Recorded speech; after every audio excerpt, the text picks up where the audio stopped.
Shalom, Shari Kodesh. It's this time of year where in Florida we start coming back from our summers, coming back from our travels, wherever we were, and coming back home. This year especially is even more special because as things improve, we can come back in person to our spiritual home at Shari Kodesh. And we did that just this past Shabbat.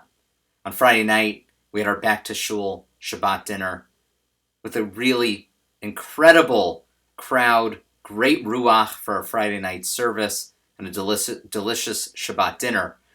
Then on Shabbat, I give a very timely and important message about teen mental health, followed by a wonderful discussion led by my partner, my wife, Dr. Alyssa Baum, who spoke about the practicality of teen mental health as she works with a population of teens who are dealing with eating disorders.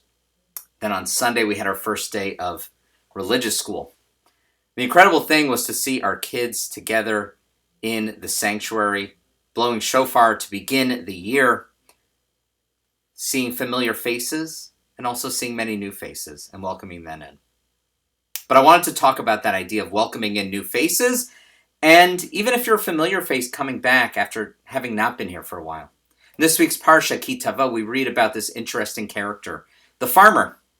The farmer is a lonely profession. If you are in business, you talk to people, but farmers, they talk to the land. All year, day after day, dawn to dusk, the farmer works his field, and in those times, usually alone. And so we read about an interesting mitzvah in our parsha. The farmer is forced to leave his isolated plot of land once a year to come to Jerusalem to offer his first fruits. Along the way, the Mishnah describes how the farmers would gather together. They would come in unison to Jerusalem. Little by little, as they journey to Jerusalem and they meet each other, they realize they're not so alone. The residents of Jerusalem would greet them, and they would say out loud, "Brothers, come in peace." And even the king would come out, just for that time of the year. They were embraced by community. This makes the lonely farmer who produces so many of the wonderful foods that the city dwellers enjoy day after day, makes them feel that they're part of something larger, not just themselves. But it also connects them to God. This month of Elul is a time of personal introspection. We dig down deep to figure out how we can be better in the year to come. And as we approach the high holidays, we don't do so as individuals, but as a community.